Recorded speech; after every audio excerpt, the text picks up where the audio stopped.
நேயர்கள் அனைவருக்கும் வணக்கம். சக்தி ஜோதிடம் வழியாக உங்களை சந்திப்பது உங்கள் வழிகாட்டி ஜோதிடர் கண்ணன். கைரேகை கருத்துக்களை உங்கள் கையை பார்த்தவுடன் மிக எளிமையாக புரியும்படி கற்றுக் கொடுத்து கொண்டு வருகிறோம். பாருங்கள், பார்த்து பயன்பெறுங்கள். இன்றைக்கு அனுபவ கைரேகை சாஸ்திரம் பாகம் 55 இன்றைக்கு நம்ம பெருவிரலை பற்றி பார்க்க போகிறோம். இந்த பெருவிரல் எப்படி இருந்ததுன்னா என்ன பலன்? இப்போ இந்த பெருவிரலை பற்றி நிறைய விஷயங்கள் இருக்கு. உங்களுக்கு தெரிஞ்ச விஷயங்கள் இருக்கு, தெரியாத விஷயங்களும் இருக்கு. சைனாவில் இந்த பெருவிரலை வச்சு ஜோசியம் சொல்றாங்க. பெருவிரலை பற்றி எல்லாமே கண்டுபிடிக்க முடியும். பெருவிரல்ல இந்த ரேகை, இந்த லெப்ட் ஹேண்ட்ல ரேகை எடுத்து குற்றவாளி யாருங்கிறத போலீஸ்ல கண்டுபிடிச்சிடுறாங்க. இப்போ ரைட் ஹேண்டு லெப்ட் ஹேண்டு ரெண்டு கையிலையும், இப்போ ரைட் ஜோதிடம் பார்ப்பறதுக்கு ரைட் ஹேண்டு, இப்போ பெரிய குற்றலாக்கா இதில் கண்டுபிடிக்கிறதுக்கு லெப்ட் ஹேண்டு தான் வைக்கிறோம். இப்போ ஒரு பத்திரம் பதிவு பண்றோம்னா இந்த ரேகை எதுக்கு வைக்கிறோம்னா, ஒருவருடைய ரேகை மாதிரியே இன்னொருத்தர் ரேகை இருக்காது, மாறுபடும். கொஞ்சம் மாறுபடுறதுக்கு வாய்ப்பு இருக்கு. அதை வச்சு கண்டுபிடிக்கிறோம் இன்னவர் தான் அப்படின்னு அந்த ரேகையை எடுத்து கண்டுபிடிச்சிடலாம். கையெழுத்து கூட ஒருத்தர் மாதிரி இன்னொருத்தர் கைது போடலாம். ஆனா கைரேகை இப்போ நம்ம ஆதார் கார்டில் எடுத்துக்கிறோம். நம்ம கைரேகைலாம் எதுக்கு எடுக்கிறாங்கன்னா அதுக்கு தான். ஒருவருடைய கைரேகை கூட இன்னொருவருடைய கைரேகை இருப்பது கிடையாது. அது சின்ன சின்ன வேறுபாடுகள் இருக்கும். அக்யூரேட்டா அது கரெக்டா வேலை செய்யும். அதுக்கு தான் அந்த ஆதார் கார்டில் அந்த மாதிரி எடுக்கிறாங்க. பத்திரப்பதிவு பண்ணும்போது கைரேகை ஃபிங்கர் பிரிண்ட் வைக்கிறாங்க.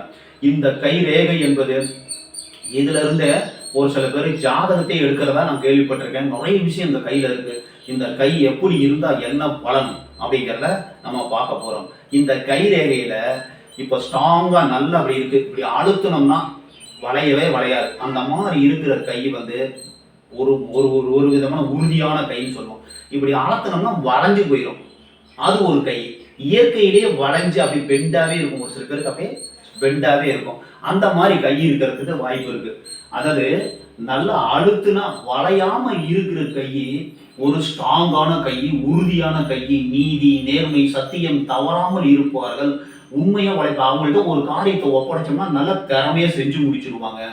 இவங்க 4 பேரை வச்சு வேலை வாங்க, இவங்க போய் வேலை செய்ய மாட்டாங்க. இவங்களுக்கு தனி திறமை இருக்கும். நீதி, நேர்மை, உண்மை, சத்தியம் தவறாமல் வேலை செய்யக்கூடியவர்களுக்கு ஒரு அடக்கி ஆகக்கூடிய நிர்வாக திறமை இருக்கிறவங்களுக்கு இந்த விரல் வளையாது. நேரா பெருசா நல்லா ஸ்ட்ராங்கா இருந்தா நிர்வாக திறமை உடையவர்களாக இருப்பார்கள். அப்படிங்கிறத உங்க பெருவிரலை பாருங்க, எப்படி இருக்குன்னு பாருங்க. அது கட்டையா இருக்கு, நீளமா இருக்கு, அது வேற விஷயம். அதெல்லாம் பின்னாடி வர காணொலியில் நான் பார்க்குறேன். பார்க்கலாம்.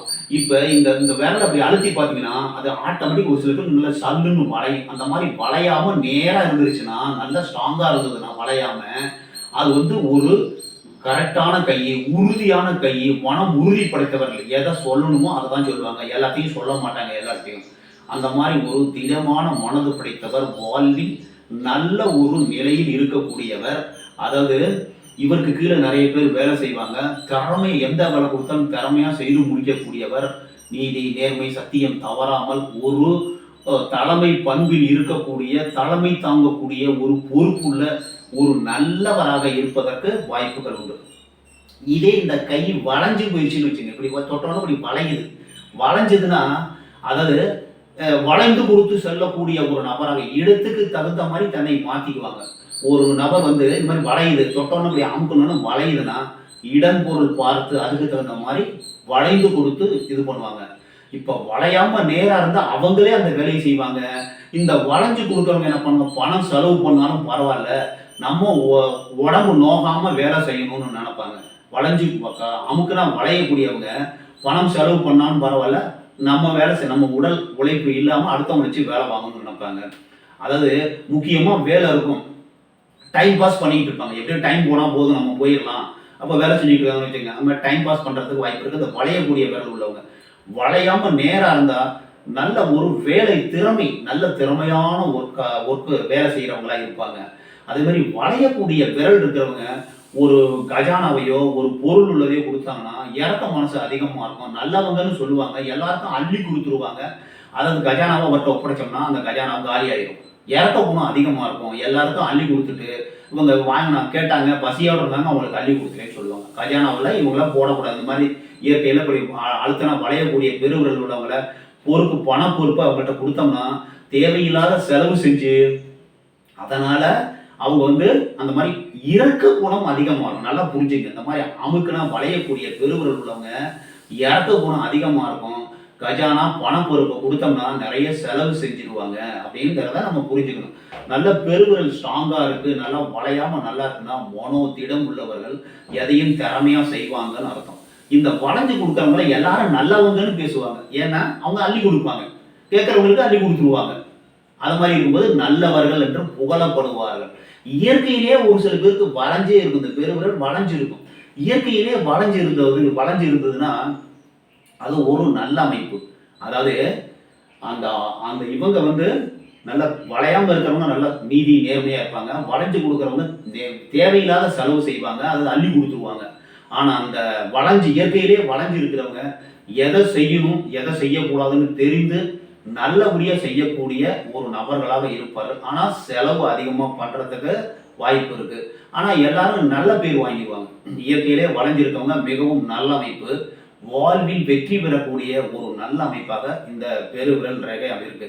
அதாவது இந்த பெருவிரல் நல்லா ஸ்ட்ராங்கா இருந்ததுன்னா நீதி நேர்மை இப்படி வளையக்கூடியது வளைவு நெளிவு சுழிவோட பார்த்து வாழக்கூடியவர்களாக இருப்பார்கள்.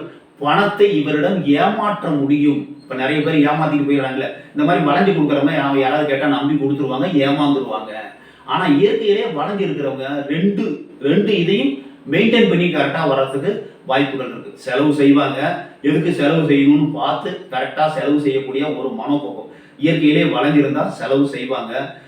நல்ல ஒரு பர்சனாலிட்டியோடு, அதாவது கரெக்டா அவங்கள்ட்ட வேலையை ஒப்படைச்சா நல்ல திறமையா செஞ்சு முடிச்சிருவாங்க அப்படின்னு சொல்லலாம்.